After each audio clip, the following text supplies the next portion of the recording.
मैं गौरव उड़ान IAS academy के ई लर्निंग प्लेटफॉर्म में आपका स्वागत करता हूं।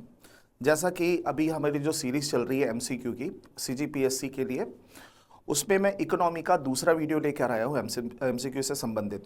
पहले वीडियो में हम बहुत ज़्यादा बेसिक क्वेश्चन देखे थे। अब हम जो छूटे हुए पार्ट थे उनके कुछ क्वेश्चंस लेके आए हैं। ठीक है, तो आइए हम शुरू करते हैं। क्वेश्चंस देखते हैं। आप कोशिश करिए कि थोड़ा वीडियो को पॉज करके बनाने के देखिए, अगर बनता है तो बहुत अच्छी बात है। ठीक है, फिर हम यहाँ सॉल्व करेंगे। पहला क्वेश्चन है, भारत की मौद्रिक नीति परिषद कहा गया है। याद रखिए कि सिर्फ मौद्रिक नीति नहीं कहा गया है। क्या कहा गया है? मौद्रिक नीति परिषद, ठीक, के संबंध में विचार करें। तो पहला ऑप्शन है इसमें, इस परिषद की स्थापना आरबीआई के राष्ट्रीयकरण के साथ हुई। आरबीआई का राष्ट्रीयकरण कब हुआ? आरबीआई का राष्ट्रीयकरण हुआ है 1949 में। कब हुआ है? 1949 में। लेकिन मौद्रिक नीति परिषद है ना, इस नीति परिषद का जो गठन हुआ है वो हुआ है 2016 में। ठीक है, तो इसके हिसाब से हमारा ऑप्शन पहला जो होता है वो गलत होता है। ठीक, इस परिषद में, दूसरा ऑप्शन, इस परिषद में कुल 6 सदस्य होते हैं। जी हाँ, बिल्कुल। इसमें कितने सदस्य होते हैं? 6 सदस्य होते हैं। ठीक है, सभी आरबीआई के। तो ये हो गया गलत। क्यों? क्योंकि इसमें आरबीआई के 3 सदस्य होते हैं और केंद्र सरकार द्वारा इनके 3 सदस्य होते हैं। मतलब 3 कहां से हो गए? 3 सदस्य आरबीआई से हो गए, प्लस 3 सदस्य कहां से हो गए? सेंट्रल गवर्नमेंट से। ठीक, तो ये 6 सदस्यीय एक परिषद होती है। तो दूसरा ऑप्शन भी क्या होता है आपका? गलत। पहला भी गलत। ठीक, अगला है, इनकी एक वर्ष में कम से कम 4 बैठक अनिवार्य होती है। हाँ, ये बिल्कुल सही है कि इनकी कम से कम 4 बैठकें होना क्या होती है? अनिवार्य होती है। चौथा ऑप्शन है, आमतौर पर हर 2 महीने में बैठक बुलाई जाती है। तो हाँ जी, हर 2 महीने में बैठक बुलाई जाती है। लेकिन अगर नहीं भी हो पाती है तो 4 बैठकें जो है वो एक वर्ष में जरूरी होती है। अगला है, भारत का वित्त मंत्री इसका अध्यक्ष होता है। क्या लगता है आपको, सही होगा या गलत? ये है गलत, क्योंकि आरबीआई के जो गवर्नर होते हैं वो इसकी अध्यक्षता करते हैं। और जब कभी भी वोटिंग होती है और अगर निर्णायक मत देना होता है तो आरबीआई के जो गवर्नर होते हैं वो अपना निर्णायक मत देते हैं। ठीक है, तो आपको यहां पर पूछा गया है सही, है ना? तो सही देख रहे हैं कौन कौन सा है? तीसरा और चौथा। तो उसके अकॉर्डिंग हमारा ऑप्शन बी क्या हो जाता है? सही हो जाता है। ठीक, अगले क्वेश्चन की तरफ चलते हैं। अगला क्वेश्चन है, सूची 1 को सूची 2 से सुमेलित कर सही विकल्प का चयन करें। ठीक है, देखिए इसमें दिया हुआ है वाणिज्यिक बैंकों का प्रथम राष्ट्रीयकरण। जब भारत आजाद नहीं हुआ था तो जितने भी बैंक थे वो सब निजी क्षेत्र थे, प्राइवेट सेक्टर्स बैंक थे। यहाँ तक कि आरबीआई और स्टेट बैंक ऑफ इंडिया, जिसे इंपीरियल बैंक ऑफ इंडिया कहा जाता था, वो सभी क्या थे? प्राइवेट बैंक थे। आज़ादी के बाद इनका राष्ट्रीयकरण हुआ है। और कई ऐसे बैंक थे निजी क्षेत्र के जो सिर्फ शहरी क्षेत्रों में क्या करते थे? अपनी वित्तीय सेवाएं प्रदान करते थे। लेकिन गांव का क्षेत्र है वो उससे क्या था? छूटा हुआ रह गया था। इसलिए सरकार ने बैंकों का राष्ट्रीयकरण शुरू किया और सबसे पहला राष्ट्रीयकरण हुआ था 14 बैंकों का। ठीक है, वाणिज्यिक बैंकों का प्रथम राष्ट्रीयकरण हुआ था 14 बैंकों का, वो हुआ था 1969 में। ठीक, उसके बाद वाणिज्यिक बैंकों का द्वितीय राष्ट्रीयकरण कहेंगे तो इसमें 6 बैंकों का राष्ट्रीयकरण हुआ था और वो हुआ था कब? 1980 में। ठीक, आरबीआई मुख्यालय की स्थापना। आरबीआई, देखिए आरबीआई बना है, आरबीआई अधिनियम 1934 से 34 के अनुसार बना है। और बना कब है? चालू कब, मतलब ऑपरेट होना कब से स्टार्ट हुआ? ये 1 अप्रैल 1935 कलकत्ता। ठीक, परंतु 1937 में इसका मुख्यालय बदलकर कहां ला दिया गया? मुंबई में। ठीक, तो 1937 में मुख्यालय की स्थापना की गई थी। उसके बाद आ जाता है आपका ऑप्शन 4, एलआईसी। ठीक है, एलआईसी का राष्ट्रीयकरण। एलआईसी का राष्ट्रीयकरण हुआ है 1956 में। कब हुआ है? 1956 में है। याद रखिएगा, जो एसबीआई है, एसबीआई का राष्ट्रीयकरण कब हुआ है? एसबीआई का राष्ट्रीयकरण हुआ है 1955 में। उसके 1 वर्ष पश्चात एलआईसी का भी राष्ट्रीयकरण किया गया है। तो इसके हिसाब से देखते हैं हमारा ऑप्शन कौन सा सही है। पहले का सी, ठीक, ये पहले का सी है, दूसरे का बी, तीसरे का डी और चौथे एक सेकंड, यहाँ तो गड़बड़ी हो गई है। पहले का सी, दूसरे का बी, तीसरे का डी और चौथे का ये हो जाएगा ऑप्शन ए। ऑप्शन ए, ठीक। तो उसके हिसाब से हमारा ऑप्शन सी क्या होता है, सही होता है। ठीक है, अगले क्वेश्चन की ओर चलते हैं। भुगतान संतुलन के संबंध में निम्न में से कौन से कथन सत्य है। ठीक है, भुगतान संतुलन क्या होता है? जब एक देश दूसरे देशों से जितने भी आयात निर्यात करता है, मतलब व्यापारिक संबंध रखता है या वित्तीय लेन देन करता है, वित्तीय लेन देन का मतलब ये हो गया अनुदान, है ना, लोन, ये भी देश होते हैं ना, को दूसरे देशों से लोन लेते हैं, हम भी दूसरे देशों को लोन देते हैं, जैसे यूनेस्को है वो हमें अनुदान देता है। तो ये सारे वित्तीय लेन देन का एक क्या होता है, लेखा जोखा होता है।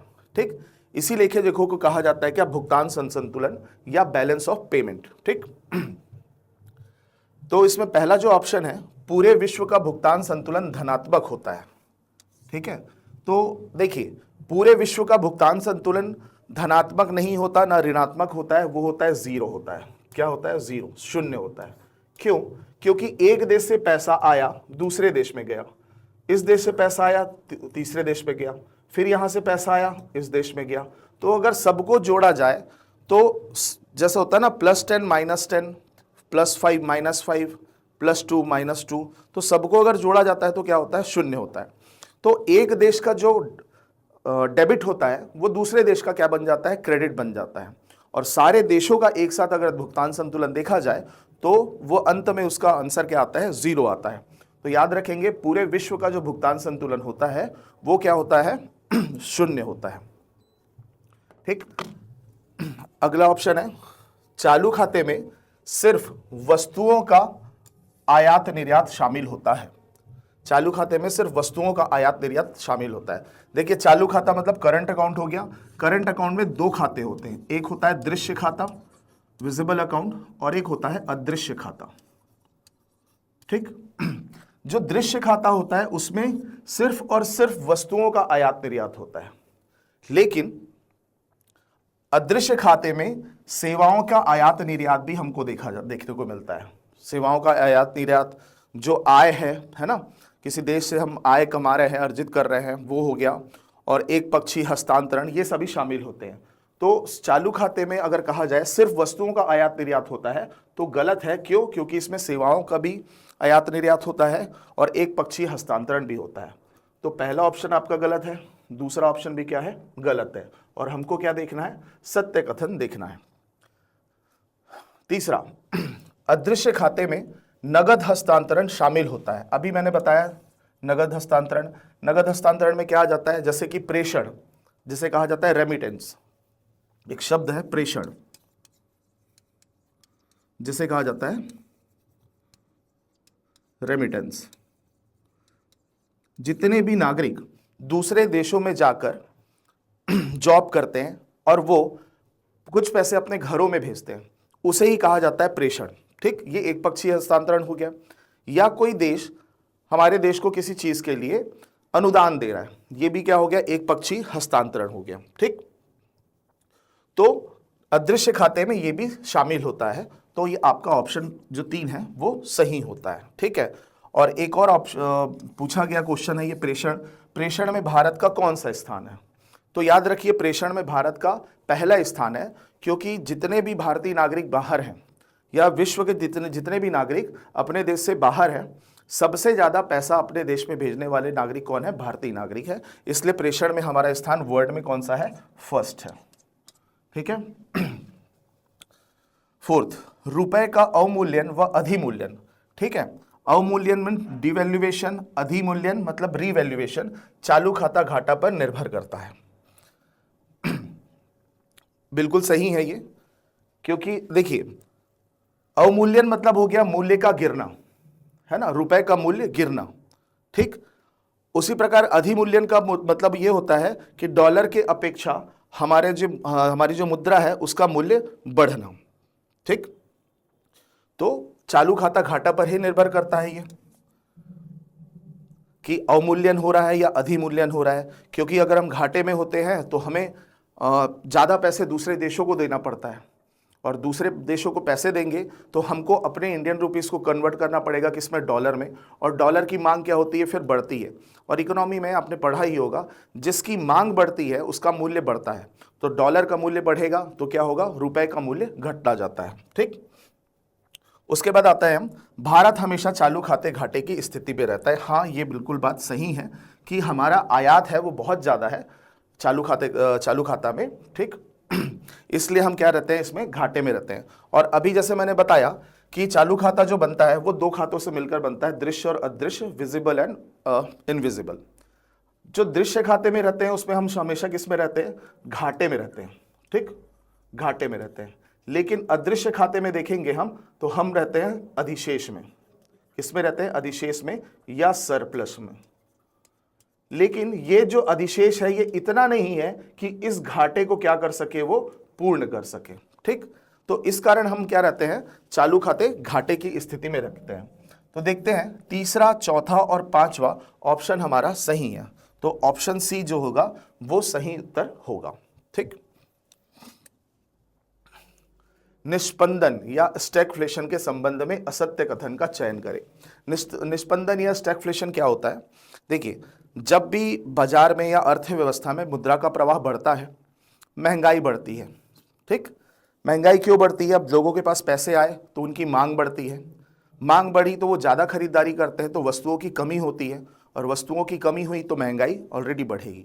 साथ में अगर जनसंख्या वृद्धि हो गई या नगरीकरण हो गया, जैसे कोई छोटा सा शहर है, अब वहाँ इंडस्ट्रीज़ लगना शुरू हो गई, फैक्ट्रीज लगना शुरू हो गई, तो उससे क्या होगा, आसपास के लोग भी वहाँ पर आएंगे, उस शहर का नगरीकरण होगा, है ना, तो भी वहाँ पर लोग आएंगे तो मांग बढ़ेगी। तो इस प्रकार करते करते क्या होती है, वहाँ वस्तुओं की आपूर्ति कम हो जाती है, जिससे महंगाई बढ़ती है, और उस समय हमको किसकी आवश्यकता होती है, नए उत्पादन इकाइयों की आवश्यकता होती है। लेकिन अर्थव्यवस्था में किन्हीं कारणों से वो नई उत्पादन इकाइयां हम शुरू करने में क्या रहते हैं, असमर्थ रहते हैं। तो उस असमर्थता के कारण हमको एक तो देखने को मिलती है क्या, उच्च व स्थायी बेरोजगारी दर। क्यों, क्योंकि हम नई प्रोडक्शन यूनिट स्टार्ट नहीं कर सकते, तो बेरोजगारी दर ज़्यादा रहेगी। ठीक, दूसरा ऑप्शन छोड़ते हैं, उच्च मुद्रास्फीति की दर। हाँ, हमने नया प्रोडक्शन स्टार्ट नहीं किया है तो अभी भी वस्तुओं की आपूर्ति कम है, और क्या होगा, मूल्य बढ़ता जाएगा, तो हमको हाई इन्फ्लेशन रेट देखने को मिलेगा। ठीक है, उपरोक्त में से कोई नहीं, ये नहीं होगा, क्योंकि आर्थिक समृद्धि का उच्च स्तर हमको देखने नहीं मिलेगा। क्यों, क्योंकि अगर महंगाई बहुत ज़्यादा है और बेरोजगारी जैसी समस्या है तो, और प्रोडक्शन भी कम है, और प्रोडक्शन संबंधित है किससे, जीडीपी, सकल घरेलू उत्पाद से, और जब तक सकल घरेलू उत्पाद में वृद्धि नहीं होती तब तक देश की वृद्धि नहीं होती, तो हमको आर्थिक समृद्धि का उच्च स्तर देखने को नहीं मिलेगा। यहाँ पूछा है असत्य कथन, और आपका असत्य कथन कौन सा है, आर्थिक समृद्धि का उच्च स्तर। ठीक है, अगला क्वेश्चन है, भारत का चालू खाता घाटा वित्तीय वर्ष 2026 में लगभग कितने प्रतिशत का अनुमानित है। ठीक है, तो ये अनुमानित है लगभग 1.7, कितना, 1.7 का अनुमानित है। ज्यादातर क्वेश्चन अभी इसी साइड के हैं, है ना, भुगतान संतुलन, चालू खाता घाटा। ठीक, चालू खाता घाटा का प्रभाव हो सकता है। ठीक है, चालू खाता घाटा का प्रभाव क्या होगा, अभी हमने देखा कि रुपए का अवमूल्यन हो रहा है। अवमूल्यन मींस डीवैल्यूएशन। ठीक, डीवैल्यूएशन मतलब क्या होगी, हमारे मुद्रा का मूल्य घट जाएगा। ठीक, अधिमूल्यन का मतलब होता है रीवैल्यूएशन। इसमें हमारे मुद्रा का मूल्य डॉलर के प्रति क्या होता है, बढ़ जाता है। तो जब भी चालू खाता घाटा होगा तो हमको क्या होगा, सबसे पहले रुपए का अवमूल्यन होगा। ठीक, पहला सही है।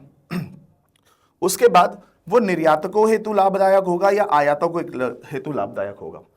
तो देखिए, मान लीजिए $1 बराबर पहले 50 रुपए था, ठीक, चालू खाता घाटा हुआ, चालू खाता घाटा होने से हमको क्या हुआ, रुपए का अवमूल्यन हुआ, डिवैल्यूएशन ऑफ इंडियन करेंसी। तो $1 बराबर कितना हो गया, 60 रुपए हो गया। ओके, ये सिचुएशन बन गई।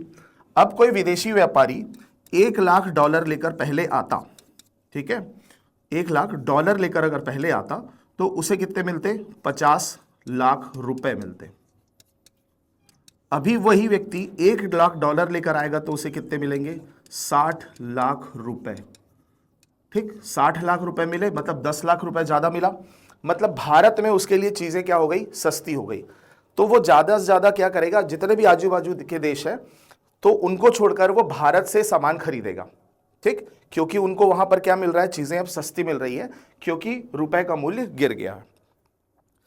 तो अगर दूसरे देश वाले भारत से खरीद रहे हैं मतलब भारत वाले क्या कर रहे हैं, निर्यात कर रहे हैं, एक्सपोर्ट कर रहे हैं, तो उस समय उस कंडीशन में ज्यादा से ज्यादा क्या होगा, निर्यात होगा और निर्यातकों के लिए क्या होगा, वो लाभदायक होगा। ठीक है, लेकिन आयातकों के लिए ये हानिकारक होगा क्योंकि अभी चीजें जो खरीदनी है हमको दूसरे देशों से, पहले 50 रुपए देकर हम $1 खरीद लेते थे, अब 60 रुपए देकर $1 खरीदना पड़ेगा जो कि महंगा होगा। ठीक, विदेशी मुद्रा भंडार में कमी होगी, बिल्कुल होगी, क्योंकि अभी हमको दूसरे देशों को पैसा देना है और हमारे पास क्या है, इंडियन करेंसी है, तो इंडियन करेंसी को डॉलर से एक्सचेंज करना पड़ेगा। तो जिसका अल्टीमेट सोर्स कौन है, अल्टीमेट सोर्स है आरबीआई। ठीक है, आरबीआई ही क्या करता है, विदेशी मुद्रा का भंडारण करता है। अब आरबीआई को मजबूरी में क्या करना पड़ेगा, डॉलर निकालना पड़ेगा। ठीक, तो डॉलर में विदेशी मुद्रा भंडार में हमारे पास कमी आएगी। ठीक, तो इस घाटे के प्रभाव 1, 3 और 5 है। ठीक है, 1, 3 और 5 ऑप्शन ए आपका सही होता है। अगला क्वेश्चन देखते हैं।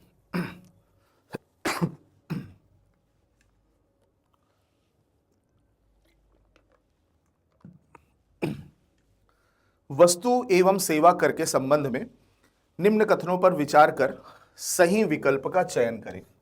सही विकल्प कहा गया। ठीक, वस्तु एवं सेवा कर, गुड्स एंड सर्विस टैक्स, यह विजय केलकर समिति की सिफारिश पर आधारित है। जी हां, बिल्कुल सही, विजय केलकर समिति की रिकमेंडेशन पर वस्तु और सेवा कर लाया गया। यह एक गंतव्य आधारित, गंतव्य का मतलब होता है मंजिल, है ना, डेस्टिनेशन, डेस्टिनेशन बेस्ड। यह इसलिए कहा गया क्योंकि जीएसटी के पूर्व जैसे दो राज्यों के बीच व्यापार होता था, है ना, मान लो कोई दो राज्य हैं, एक महाराष्ट्र हो गया और एक हो गया एमपी। ठीक, तो जब भी इनके बीच व्यापार होता था, अंतरराज्यीय व्यापार, इंटरस्टेट जो ट्रेड होता था, जो टैक्स देता था वो कौन देगा, जो यहां ग्राहक है वो देगा। किसको देता था वो, केंद्र सरकार को देता था, सेंट्रल गवर्नमेंट को। और केंद्र सरकार इसको क्या करती थी, वित्त विभाग की परमिशन से दो भागों में बांटती थी। एक जाता था किसके पास, केंद्र के पास, और एक जाता था राज्य के पास। कौन से राज्य के पास जाएगा, जो उत्पादक राज्य है। ठीक, परंतु जीएसटी आने के पश्चात क्या हुआ, ये हमारा महाराष्ट्र है, ठीक, ये अब छत्तीसगढ़ है, ये महाराष्ट्र उत्पादक है और ये उपभोक्ता है। किसी ने कोई चीज खरीदी महाराष्ट्र से, अब जो टैक्स दिया जाएगा, ठीक, वो दिया जाएगा किस रूप में, आईजीएसटी के रूप में दिया जाएगा। ठीक, और पहले वित्त विभाग की परमिशन से होता था, अब जीएसटी परिषद, किसकी, जीएसटी परिषद, जीएसटी परिषद की सिफारिश पर इस कर का बंटवारा होगा दो भागों में। कौन कौन सा, एक सीजीएसटी जो केंद्र सरकार के पास जाएगा और एक होगा एसजीएसटी जो कि राज्य के पास जाएगा। लेकिन पहले किसको मिल रहा था, ये उत्पादक राज्य को, और अब ये एसजीएसटी मिलेगा किसको, उपभोक्ता राज्य को। मतलब कार का डेस्टिनेशन, कार कहां जा रही है, गंतव्य कहां है उसका।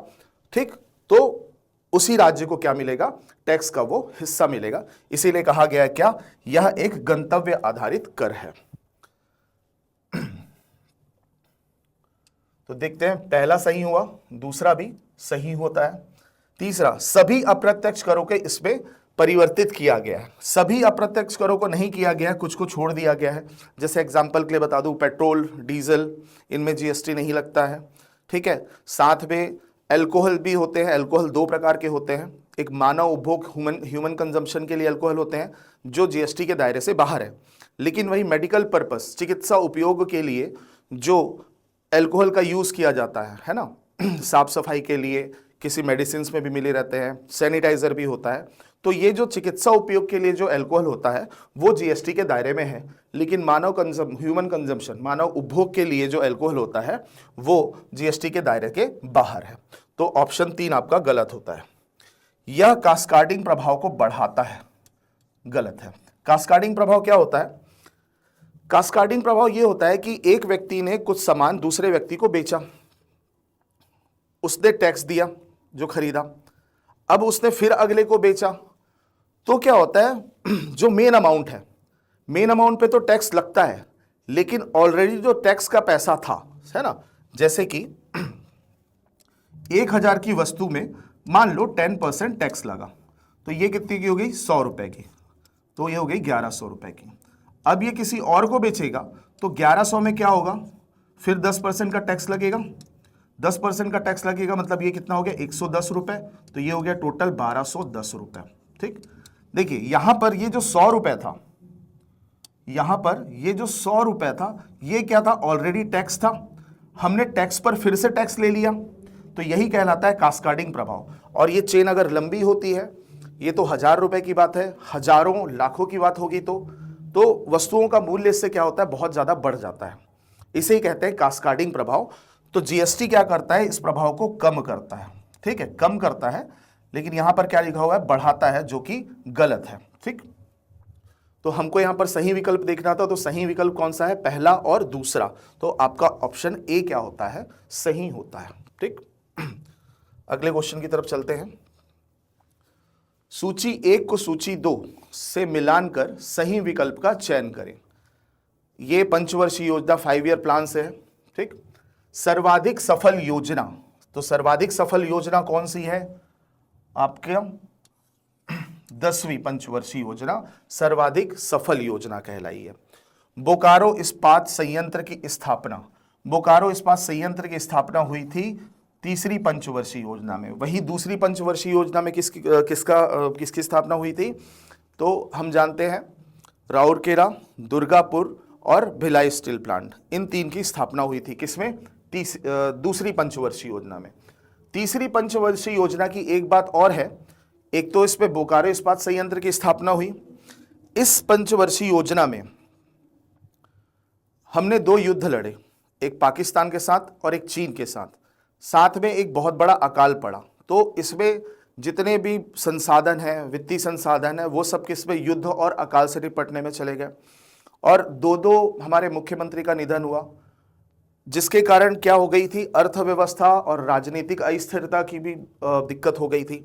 तो तीसरी पंचवर्षीय योजना को सर्वाधिक असफल योजना भी कहा जाता है। जैसे 10वीं पंचवर्षीय योजना क्या है? सर्वाधिक सफल है, वैसी तीसरी पंचवर्षीय योजना भी क्या है?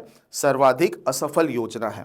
और इसी तीसरी पंचवर्षीय योजना के बाद पहला योजना अवकाश आता है, जिसका टाइम पीरियड होता है 1966 टू 69। ठीक, श्वेत क्रांति का प्रारंभ, श्वेत क्रांति का प्रारंभ हुआ था आपका चौथी पंचवर्षीय योजना में। वर्गीस कुरियन को श्वेत क्रांति का जनक कहा जाता है भारत में। ठीक, 20 सूत्री कार्यक्रम, 20 सूत्री कार्यक्रम कहां स्टार्ट, कौन से पंचवर्षीय योजना में हुआ था? 5वीं पंचवर्षीय योजना में हुआ था। तो अब देखते हैं, पहला का ऑप्शन है सी, ओके, दूसरा का ऑप्शन आ गया आपका D, this one is right, third का हो गया ए, तो आपका ऑप्शन ए क्या होता है? सही होता है। ठीक, अगले क्वेश्चन की ओर चलते हैं। भारत में आर्थिक सुधार के संबंध में कौन सा कथन असत्य है? असत्य कथन पूछा गया है। अब आर्थिक सुधार क्या है? देखिए 1990-91 के दौर पे हमारे भारत में आर्थिक संकट आया था, इकोनॉमिक क्राइसिस, कि हमारे लिए पेट्रोलियम, क्रूड ऑयल खरीदने के लिए सिर्फ कुछ ही हफ्तों के क्या पैसे थे। तो ये एक आर्थिक संकट थी।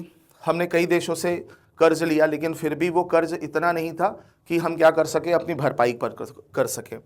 तो हम जाते हैं कहाँ? IMF, इंटरनेशनल मॉनेटरी फंड, और अंतर्राष्ट्रीय मुद्रा कोष जो है वो सशर्त ही लोन देता है। पाकिस्तान का न्यूज़ आपने सुना हुआ, ग्रे लिस्ट में डाल देंगे क्योंकि उन्होंने शर्त पूरी नहीं की है। तो ये IMF भी होता है जो है वो शर्त के साथ ही क्या करता है? लोन प्रोवाइड करता है। आईएमएफ ने हमें लोन तो दिया, साथ में क्या रखी, शर्त रखी कि आपको क्या करना पड़ेगा, आर्थिक सुधार लेकर आना पड़ेगा अपनी अर्थव्यवस्था में, और वो था क्या, एलपीजी, लिक्विड पेट्रोलियम गैस, बिल्कुल नहीं।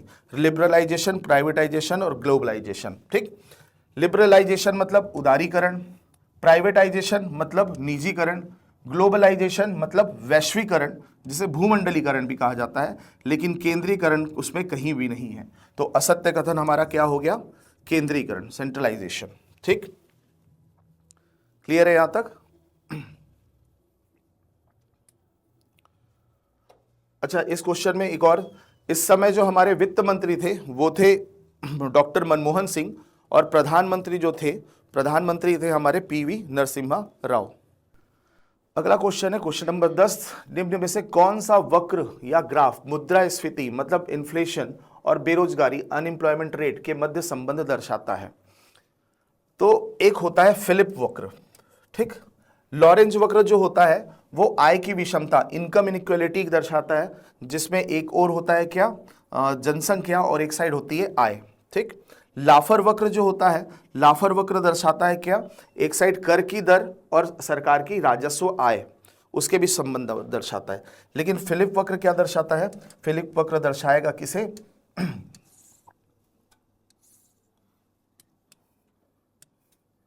एक साइड हो जाती है मुद्रा स्फीति मींस महंगाई या इन्फ्लेशन, दूसरे साइड हो जाती है बेरोजगारी, बेरोजगारी की दर, अनएम्प्लॉयमेंट रेट, ठीक। तो देखिए 3%, 4%, 5% और 6%। मेरे पिछले वीडियो में मैंने बताया था धारणी मुद्रास्फीति, आप उस क्वेश्चन को देखेंगे तो आपको और क्लियर हो जाएगा, ठीक। यहां पर हम देख रहे हैं कि लाफर वक्र के अनुसार क्या होता है कि अगर महंगाई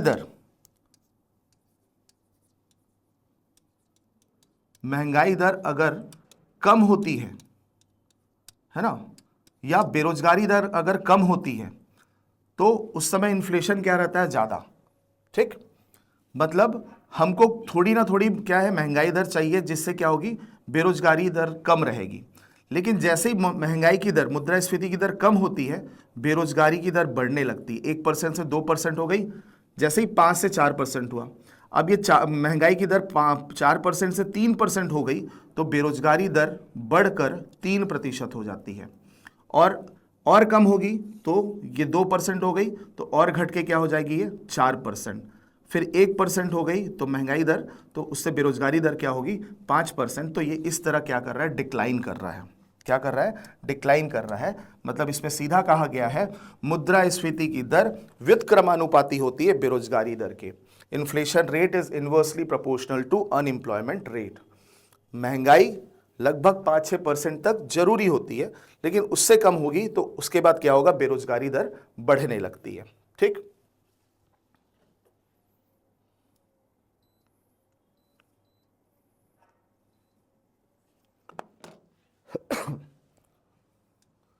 अगला क्वेश्चन, भारत में गरीबी से संबंधित कथनों पर विचार कीजिए। भारत में गरीबी का आकलन सापेक्ष गरीबी के अंतर्गत आता है। सापेक्ष गरीबी मतलब रिलेटिव पॉवर्टी, ठीक। लेकिन भारत में जो गरीबी है वो निरपेक्ष गरीबी, निरपेक्ष गरीबी या जिसे कहते हैं एब्सोल्यूट पॉवर्टी के अंतर्गत आती है। इसमें यह देखा जाता है कि मूलभूत आवश्यकताओं, बेसिक नीड की जो वस्तुएं हैं, उनके आधार पर एक मापदंड तैयार किया जाता है, और उस मापदंड के नीचे जो जीवन यापन कर रहे हैं उन्हें निरपेक्ष गरीब कहा जाता है। तो भारत जैसे विकासशील देशों में क्या होता है, निरपेक्ष गरीबी के आधार पर गरीबी का आकलन किया जाता है। तो पहला ऑप्शन क्या हो गया आपका, गलत हो गया। पहला ऑप्शन आपका गलत होता है। भारत में गरीबी आय व व्यय द्वारा गणना की जाती है। देखिए, आय द्वारा नहीं की जाती है, व्यय द्वारा की जाती है। तो आय और व्यय दोनों दिया हुआ है, तो क्या है, ये ऑप्शन भी आपका गलत है, ठीक है। आगे क्वेश्चन है, उसमें मैं क्लियर कर दूंगा आपको। आजादी के पहले सर्वप्रथम बॉम्बे प्लान 1944 में आया था, द्वारा गरीबी रेखा प्रदर्शित की गई थी। देखिए, सबसे पहले 1901 में दादा भाई नौरोजी की किताब आई थी, poverty and un British rule in India, ठीक है। उन्होंने उसमें 1867 68 का डेटा लेकर उस बुक में चीजें मेंशन की थी। गरीबी रेखा उन्होंने बताया था कि अगर 15 से 35 रुपए कोई व्यक्ति कमाता है साल भर, तो उसे हम गरीबी रेखा के नीचे नहीं मान सकते, ठीक। तो सबसे पहले किसने बताया था ये, अनऑफिशियल तौर पर दादा भाई नौरोजी ने, ठीक है। तो ये ऑप्शन भी आपका क्या होता है, गलत होता है। ग्रामीण क्षेत्र हेतु 2100 कैलोरी प्रति व्यक्ति प्रतिदिन निर्धारित किया गया है, ठीक। 2100 कैलोरी देखिए, ये 2100 कैलोरी किया गया है वो ग्रामीण क्षेत्र के लिए नहीं, शहरी क्षेत्र के लिए किया है। ग्रामीण क्षेत्र के लिए कितना किया गया है, 2400 कैलोरी, 2400 कैलोरी क्या की गई है, निर्धारित की गई है, क्योंकि ग्रामीण क्षेत्र में लोगों को ज्यादा कार्य करना पड़ता है और शहरी क्षेत्र में अपेक्षाकृत कम काम करना पड़ता है, इसलिए 2100 कैलोरी जो ग्रामीण क्षेत्र के लिए है वो है गलत, ठीक। रंगराजन समिति गरीबी से संबंधित है, हाँ जी, लकड़वाला समिति, रंगराजन समिति, अलग समिति, है ना, दत्त समिति, ये सारी समितियां किससे संबंधित है, गरीबी से संबंधित है। यहां पर पूछा गया क्या, असत्य कथन, तो पहला, दूसरा, तीसरा और चौथा चारों गलत है, तो आपका ऑप्शन बी होगा राइट आंसर, ठीक है। निम्न कथनों पर विचार कर सत्य कथन का चयन करें, सत्य कथन देखना है, ठीक। सकल राजकोषीय घाटा या राजकोषीय घाटा, फिस्कल डेफिसिट कहा जाता है जिसे। फिस्कल डेफिसिट क्या होता है, देखिए इसमें लिखा है सार्वजनिक व्यय माइनस सार्वजनिक आय, मतलब public expenditure minus public receipts. अगर हम जैसे विकासशील देश हैं, तो विकासशील देशों को व्यय की ज्यादा जरूरत होती है, खर्च ज्यादा करना है, लेकिन उतनी आय नहीं हो रही है, तो हमें क्या, सरकार को क्या करना पड़ता है, लोन लेना पड़ता है, और वही लोन का अमाउंट है वही क्या कहलाता है, राजकोषीय घाटा। अगर मैं इस पे यहां पर लिख दूं कि सरकार द्वारा लिए गए ऋण को छोड़कर, तब ये ऑप्शन सही होता, लेकिन ऐसा लिखा हुआ है क्या, यहां नहीं, है ना। मतलब सार्वजनिक आय जो होती है, सार्वजनिक आय में जो सरकार ऋण लेती है उस ऋण को हटा दिया जाए, तब जो फॉर्मूला बनता, तब वो राजकोषीय घाटे के लिए सही होता, तो ये ऑप्शन आपका गलत होता है। प्राथमिक घाटा क्या होता है, राजकोषीय घाटा माइनस ब्याज भुगतान, ये बिल्कुल सही है, ठीक। प्रभावी राजस्व घाटा, एक होता है राजस्व घाटा, देखिए यहां पर राजस्व घाटा लिखा हुआ है कुल व्यय माइनस कुल आय, ना इसमें सार्वजनिक लिखा हुआ है, ना राजस्व लिखा हुआ है, ना पूंजीगत लिखा हुआ है। एक्चुअली राजस्व व्यय माइनस राजस्व आय होगा, तब ये क्या होगा, ऑप्शन सही होगा, अदरवाइज ये गलत है, ठीक। राजस्व व्यय माइनस राजस्व आय, और आय हमारी कम है, व्यय ज्यादा है, तो हमको क्या होगा, राजस्व का घाटा होगा, ठीक। और उसी राजस्व व्यय में राज्यों को अनुदान दिया जाता है, और राज्यों को जो अनुदान दिया जाता है वो उनके डेवलपमेंट के लिए, निवेश के लिए, विकास के लिए दिया जाता है, तो वो आगे चल के हमें क्या करते हैं, फायदा देते हैं, फायदा पहुंचाते हैं, है ना कहीं परिसंपत्तियों का निर्माण करते हैं, तो उन्हें घाटे में गिनना उचित नहीं है। इसलिए ये कॉन्सेप्ट आया है कि प्रभावी राजस्व घाटा या इफेक्टिव रेवेन्यू डेफिसिट, जिसमें क्या किया जाता है, राजस्व घाटा और राज्यों को अनुदान, ठीक, परिसंपत्तियों के निर्माण हेतु, ठीक, ग्रांट्स टू स्टेट्स, तो दूसरा सही है, सॉरी तीसरा सही है, दूसरा और तीसरा सही हो जाता है, तो आपका ऑप्शन बी सही है, ठीक है। अगला क्वेश्चन है, सूची 1 व सूची 2 के तथ्यों का सही मिलान करें। कराधान, टैक्सेशन,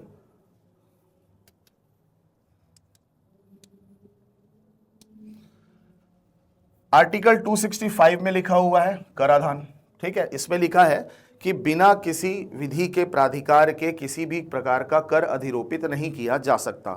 उसका सीधा सीधा मतलब है बिना किसी कानून के किसी भी प्रकार का कर नहीं लगाया जा सकता। इसका उल्लेख है अनुच्छेद 265 में।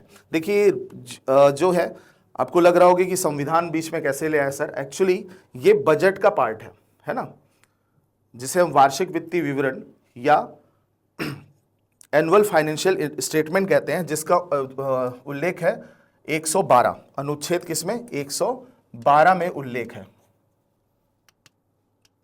ठीक।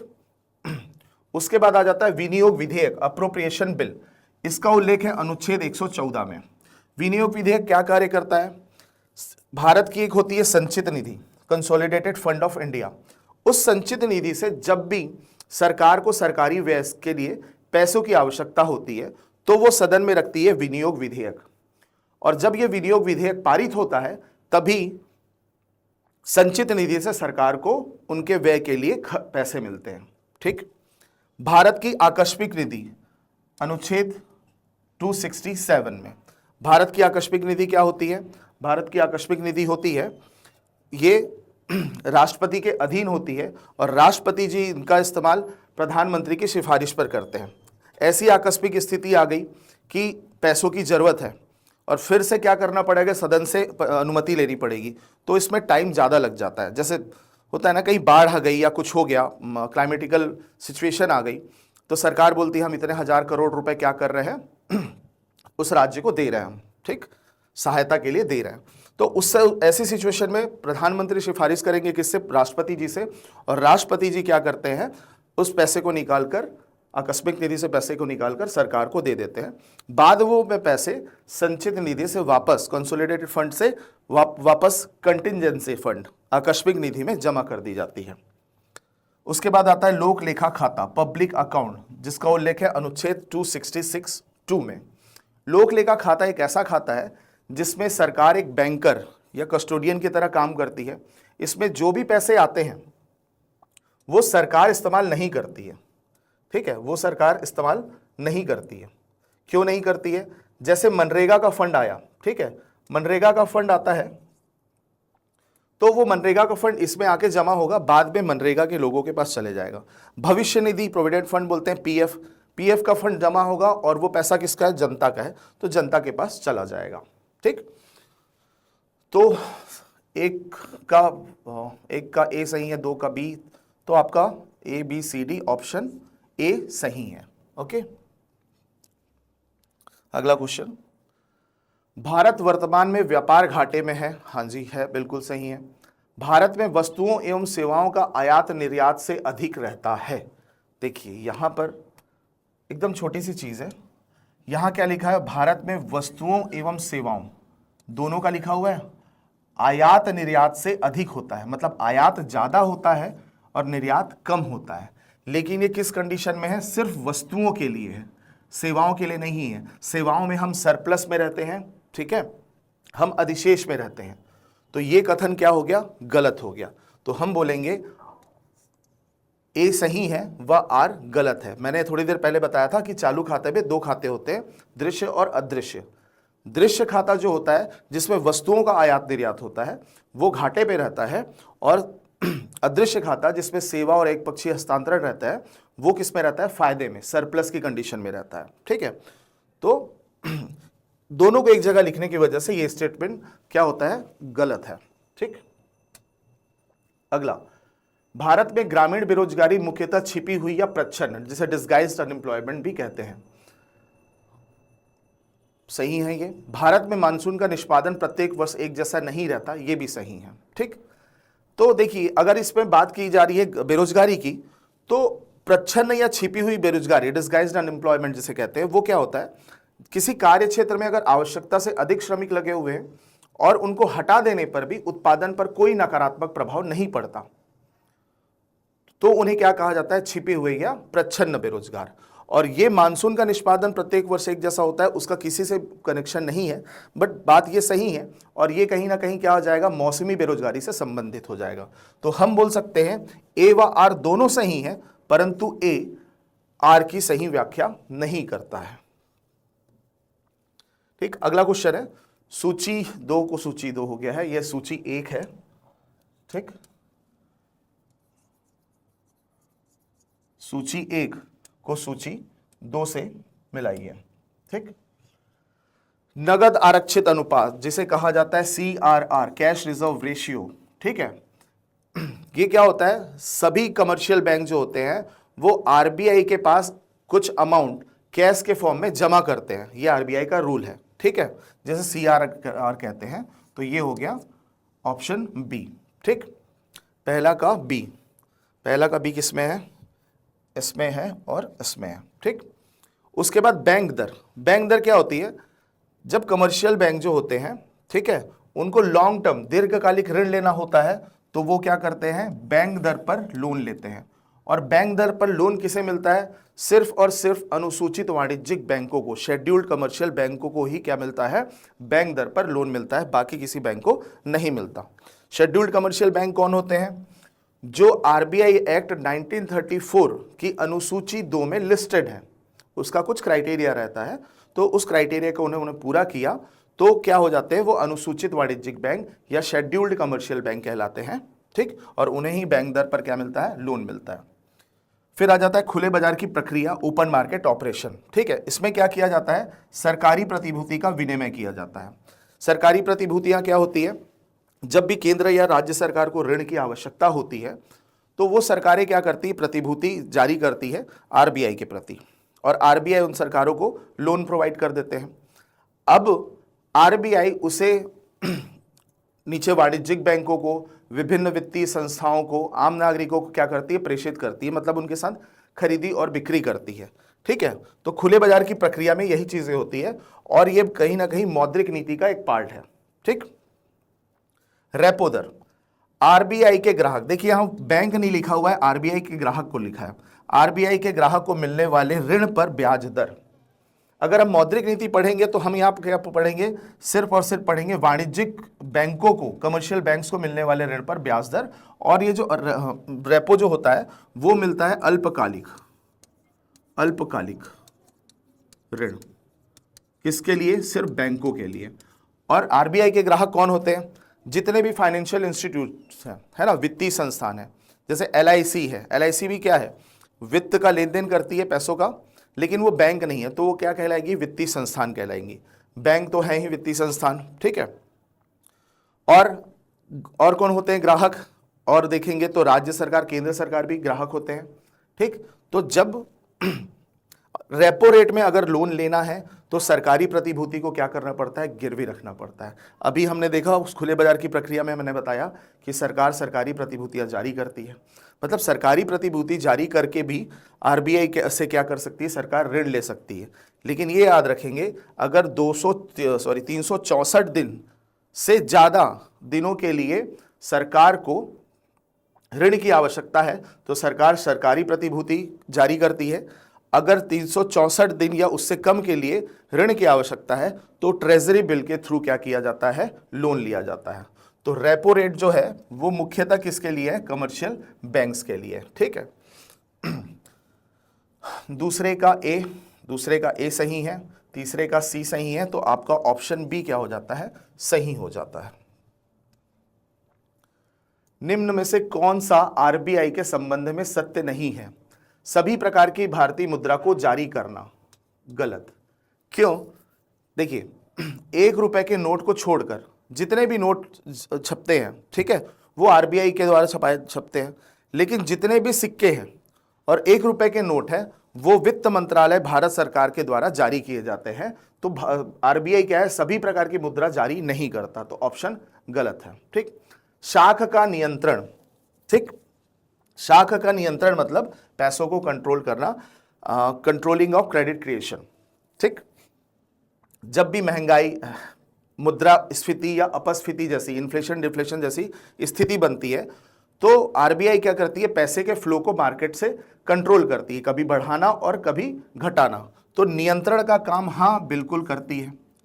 शाख का सृजन ये नहीं करते, ये कौन करेंगे, वाणिज्यिक बैंक, कमर्शियल बैंक, जितने भी बैंक हैं वो करते हैं शाख का सृजन। आप जाएंगे पैसा जमा करने, उसे वो किसी और को लोन में देंगे, अपना इंटरेस्ट कमाएंगे, तो आपको थोड़ा इंटरेस्ट देंगे। तो शाख का सृजन मेन कौन कर रहा है, कमर्शियल बैंक्स कर रहे हैं, ठीक।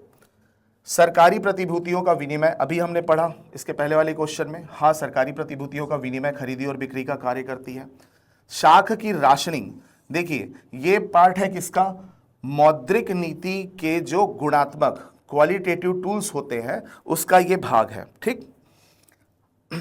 पैसे का फ्लो इकोनॉमी में सभी तरफ हो, इसके लिए आरबीआई क्या करती है, कुछ प्राथमिकता, प्रायोरिटीज सेट कर देती है कि इन क्षेत्रों में भी बैंक को लोन देना है। मान लो किसी बैंक को, है ना, मान लो पीएनबी है, पीएनबी को एक साल में 100 करोड़ लोन देना है, ठीक। तो आरबीआई क्या करेगी, कुछ प्राथमिकता, प्रायोरिटी सेक्टर्स सेट कर देती है, प्राथमिकता प्राप्त क्षेत्र, ठीक है। इसके अंदर आ जाते हैं कृषि आ जाएगा, शिक्षा आ जाएगा, एमएसएमई आ जाएगा, है ना, सूक्ष्म मध्यम लघु जो उद्योग होते हैं वो आ जाएगा, एससी एससी ओबीसी फीमेल दिव्यांगजन, है ना, तो और स्व सहायता समूह, ये ग्रुप बना दिया जाता है और बोला जाता है कि भाई साहब आपको जितना लोन देना है दो, लेकिन 40% लोन आप कहाँ दोगे, इस क्षेत्र में दोगे। तो आप कभी भी बैंक जाएंगे तो आपको ऐड वहां पर लिखेगा इनको इतने प्रतिशत में क्या दिया जा रहा है, लोन दिया जा रहा है ब्याज दर पर, ठीक। तो शाख के राशन हेतु क्षेत्र निर्धारित करना ये भी सही है, ठीक है। और यहां पर क्या पूछा है, सत्य नहीं है, सत्य नहीं है मतलब पहला सही नहीं है और तीसरा सही नहीं है, ठीक है। तो ऑप्शन तो यहाँ पर वैसा दिख नहीं रहा है, तो हम कर लेते हैं इसको 1 व 3, 1 व 3, ठीक है। तो इस प्रकार आपका ऑप्शन ए क्या होता है, सही होता है, ठीक। सत्य नहीं है लिखा हुआ है, देखिए यहाँ पे। अगला, सितंबर 2025 की स्थिति के अनुसार भारत का विदेशी मुद्रा भंडार लगभग कितने मिलियन डॉलर हो गया था। देखिए यहां पर लगभग लिखा हुआ है ना, तो ये हो गया था 700.299 मिलियन डॉलर, ठीक। तो लगभग में आप ये आंसर ले सकते हैं, तो आपका आंसर होगा ऑप्शन सी। वित्त वर्ष 2025-26 में भारत की वास्तविक सकल घरेलू उत्पाद, लास्ट जो वीडियो था उसमें मैंने वास्तविक रियल जीडीपी और नाम मात्र की नॉमिनल जीडीपी, ये दोनों मैंने बहुत अच्छे से एक्सप्लेन किया था, उस वीडियो को देखेंगे तो आपको ये समझ आ जाएगा, ठीक है। तो वास्तविक सकल घरेलू उत्पाद या जीडीपी का जो अनुमान है वो लगाया गया कितना, 6.8%। कितना लगाया गया है, 6.8%, और ये लगाया गया किसके द्वारा, आरबीआई के द्वारा, ठीक। भारत में निर्धनता का आकलन निम्न में से किस आधार पर किया जाता है, निर्धनता, गरीबी, पॉवर्टी, ठीक। निर्धनता का आकलन, प्रति व्यक्ति आय नहीं, ये देश की आर्थिक समृद्धि बताता है, ना कि निर्धनता। उसके बाद व्यक्तिगत आय नहीं, उपभोग व्यय आधार, ये सही हो गया, और कैलोरी अंतर्ग्रहण, ठीक है। Minimum consumption expenditure and calorie intake, और इसी में मैंने बताया था कि क्या ग्रामीण क्षेत्र के लिए कितना है और शहरी क्षेत्र के लिए कितना है। अगर कोई ग्रामीण क्षेत्र में रहता है तो 2100 कैलोरी प्रति व्यक्ति प्रतिदिन अगर वो उपभोग कर रहा है, सॉरी 2100 नहीं 2400, ठीक है। और शहरी क्षेत्र के लिए 2100 कैलोरी प्रति व्यक्ति प्रतिदिन क्या कर रहा है, ग्रहण कर रहा है, तो उसे गरीबी रेखा के नीचे हम नहीं मानेंगे। और एक होता है उपभोग व्यय आधार, एक स्टैंडर्ड सेट कर दिया जाता है, निरपेक्ष गरीबी जो मैंने बताई थी उसमें एक स्टैंडर्ड सेट कर दिया जाता है कि आप उतना भी खर्च नहीं कर पा रहे हो, है ना, न्यूनतम उपभोग व्यय कहा जाता है। न्यूनतम उतना भी अपने उपभोग के लिए खर्च नहीं कर पा रहे हो, कंजम्पशन के लिए, तो आप क्या हो, गरीबी रेखा के नीचे आते हो। तो यहाँ पूछा गया है किस आधार पर किया जाता है, तो तीसरा और चौथा इसका सही आंसर है, ठीक है। ऑप्शन सी आपका सही आंसर हो जाएगा, ठीक। 21वां, पंचवर्षीय योजनाओं से संबंधित सत्य कथन का चयन करें। क्या पूछा है, सत्य कथन का चयन करें। पहली योजना 1 जनवरी 1951 से प्रारंभ हुई, क्या कहते हैं आप लोग, तो पहली जो योजना है वो 1 अप्रैल 1951 से 31 मार्च 1956 तक चली। तो यहां क्या लिखा हुआ है, 1 जनवरी लिखा हुआ है, इसलिए ये ऑप्शन गलत होता है ना। प्रथम योजना अवकाश चौथी पंचवर्षीय योजना के बाद आई। अभी मैंने कुछ देर पहले बताया था कि तीसरी पंचवर्षीय योजना बहुत बुरी तरह फेल हुई थी और हमने उसमें 2 युद्ध लड़े थे, अकाल पड़ा था, है ना, बोकारो स्टील प्लांट की स्थापना की गई थी, तो आर्थिक रूप से हम क्या हो गए थे, कमजोर। तो तीसरी पंचवर्षीय योजना के बाद क्या आया, प्रथम योजना अवकाश आई, ठीक है। तो इसके हिसाब से ये ऑप्शन क्या हो जाता है, गलत हो जाता है, अनवरत योजना एशियन ड्रामा नामक पुस्तक पर आधारित है। जी हाँ, बिल्कुल सही है ये। ठीक है, अनवरत योजना कब आती है? 5वीं पंचवर्षीय योजना के बाद, जब हाँ, 5वीं पंचवर्षीय एक ऐसी पंचवर्षीय योजना है जो 4 साल में खत्म होती है। क्यों? क्योंकि उस बीच में 1975 का टाइम आता है जिसमें भारत में इमरजेंसी लगाई जाती है। तो इमरजेंसी लगाने के बाद क्या होता है, इमरजेंसी खत्म होते ही सरकार बदल जाती है, जनता दल मोरारजी देसाई की सरकार आ जाती है और उन्होंने लाया क्या? अनवरत योजना। ठीक है, अनवरत योजना लेके आए और ये भी 78 to 83 तक लाने वाले थे अनवरत योजना को, लेकिन इसे भी 2 साल में बंद कर दिया गया। 78 to 80 में इसे बंद कर दिया गया। ठीक, सर्वाधिक सफल योजना हम पढ़ चुके हैं। हाँ, ये बिल्कुल सही है और ये वाला भी क्या है? सही है। ठीक है, तो सही कथन देखेंगे तो कौन सा हो गया? 3 और 4, option D is the right answer. कुशल व अकुशल श्रमिक को बिना काम किए ही रहना पड़े तो उसे क्या कहते हैं? देखिए, जब कुशल या अकुशल श्रमिक बिना काम के रहना पड़े तो उसे क्या कहेंगे हम? खुली बेरोजगारी कहते हैं। मुख्यतः जनसंख्या वृद्धि के कारण क्या होता है, जो जॉब अपॉर्चुनिटीज होती है ना, वो कम हो जाती है और कम होने के कारण क्या है, आप कुशल हैं या अकुशल हैं, जब पोस्ट रिक्वायरमेंट ही नहीं है तो आप जॉब में रह सकते हैं क्या? नहीं। आपको जॉब मिलेगी क्या? नहीं। ठीक। शिक्षित बेरोजगारी क्या होती है? शिक्षित बेरोजगारी का अर्थ ये नहीं है कि आप शिक्षित हो और आपको रोजगार नहीं मिल रहा है।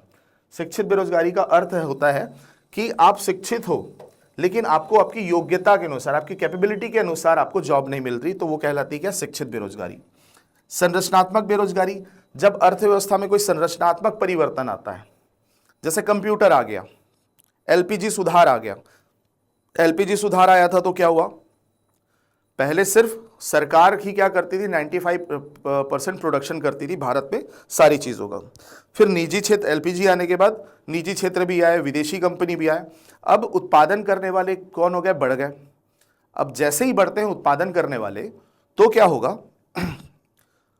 वस्तुओं में क्या होगी? प्रतिस्पर्धा बढ़ेगी, कंपटीशन बढ़ेगा कि कौन सी चीज ज्यादा अच्छी है, दिखने में कौन सी अच्छी है। तो उससे क्या होता है, एलपीजी तो है संरचनात्मक सुधार के आया गया है, लेकिन कुछ वस्तुएं क्या होंगी मार्केट से बाहर। एक जैसे एग्जांपल है, पहले सिर्फ लाल दंत मंजन और वीको वज्रदंती सबके घरों पर मिलता था। अब देखोगे तो क्या मिलेगा? सबके घर में, मोस्टली घर में मिलेगा आपको क्या? Colgate and Closeup. तो वो क्या बोलते हैं, डाबर लाल दंत मंजन है ना, वीको वज्रदंती, ये क्या हो गया? इनका प्रोडक्शन कम हो गया, बहुत ज्यादा कम हो गया, तो इनसे जुड़े लोग भी क्या हो गए? बेरोजगार हो गए। इसे कहा जाएगा क्या?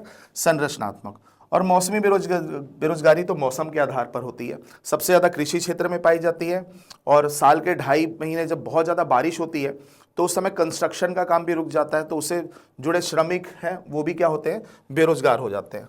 तो हमारा ऑप्शन सही है, ऑप्शन बी। ठीक।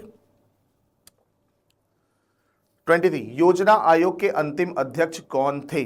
तो योजना आयोग के अंतिम अध्यक्ष बोला है, तो ये एक्चुअली अध्यक्ष नहीं, यहां पर पूछा जाना था इसको उपाध्यक्ष। क्या पूछा जाना था इनको?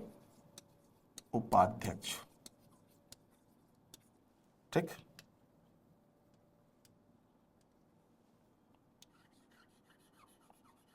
काट दिया जाए। ठीक है, अंतिम उपाध्यक्ष कौन थे? तो अंतिम उपाध्यक्ष जो थे वो थे मोंटेक सिंह अहलूवालिया। कौन थे? मोंटेक सिंह अहलूवालिया। योजना आयोग के बाद आई क्या? नीति आयोग। नीति आयोग के प्रथम अध्यक्ष कौन बने? अरविंद पनघड़िया जी। ठीक है, वर्तमान 16वें वित्त आयोग के अध्यक्ष कौन है? अरविंद पनघड़िया जी। ठीक है, वह दर जिस पर व्यापारिक बैंक की बात की गई है ना, व्यापारिक बैंक रिजर्व बैंक को उधार देती है। क्या रिजर्व बैंक को उधार की जरूरत होगी? फिर क्यों ले रही है? देखिए, कभी कभी क्या होता है, ऐसी स्थिति होती है कि ये आपकी इकोनॉमी है, इकोनॉमी में अभी क्या चल रही है? महंगाई चल रही है, इन्फ्लेशन का टाइम है, महंगाई चल रही है। महंगाई क्यों होती है? महंगाई तब होती है जब मार्केट में पैसा क्या होता है? ज़्यादा होता है। ठीक है, और जितने भी कमर्शियल बैंक्स हैं हमारे, ठीक है, वाणिज्यिक बैंक, कमर्शियल बैंक, इनके पास रखा हुआ है अभी क्या, एक्स्ट्रा कैश रखा हुआ है, तो इनको लोन देने से मार्केट में कोई रोक सकता है क्या? फिलहाल नहीं। तो आरबीआई क्या करती है, आरबीआई के पास एक टूल होता है ना, आरबीआई के पास एक टूल होता है जिसे कहती है वो रिवर्स रेपो रेट या रिवर्स रेपो दर या रिवर्स रेपो रेट। ये रिवर्स रेपो रेट को क्या करती है, बढ़ा देती है, और जैसे ही बढ़ाती है तो ये कमर्शियल बैंक है, 100 जगह लोन देने से अच्छा क्या करते हैं, अपने पैसे आरबीआई के पास जमा कर देते हैं और उनको हाई इंटरेस्ट रेट में इंटरेस्ट मिलता है, ब्याज, उच्च ब्याज दर मिलती है। ठीक है, तो अब जो पैसा इधर जाने वाला था मार्केट में वो क्या हो जाएगा, रिड्यूस हो जाएगा, कम हो जाएगा। अब पैसा जो मार्केट में बढ़ा हुआ था और बढ़ने वाला था वो धीरे धीरे क्या होगा, कम होगा, और जो महंगाई थी, इन्फ्लेशन थी, मुद्रास्फीति थी, वो अपने सामान्य स्तर पर आ जाएगी। तो इसे कहते हैं हम रिवर्स रेपो दर। ठीक, आज का आखिरी क्वेश्चन, निम्नलिखित में से क्या क्या गैर राजस्व व्यय के अंतर्गत आते हैं? तो देखिए, गैर राजस्व व्यय मतलब कि नॉन रेवेन्यू एक्सपेंडिचर, इसमें भी थोड़ी गड़बड़ी है।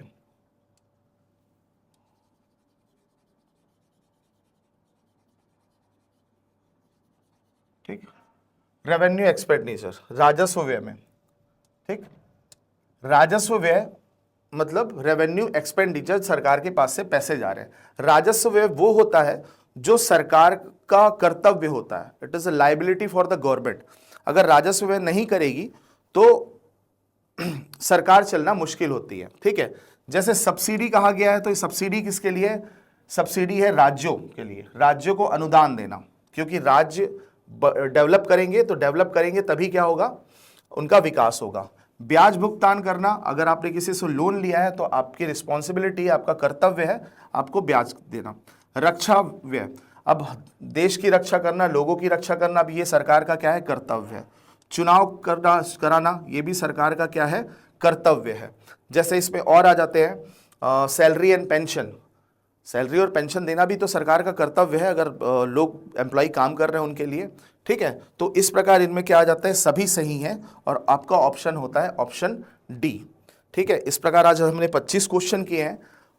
होपफुली आपको क्वेश्चंस अच्छे लगे हों। बस एक बार ट्राई करिएगा कि पॉज करके पहले खुद सॉल्व करें।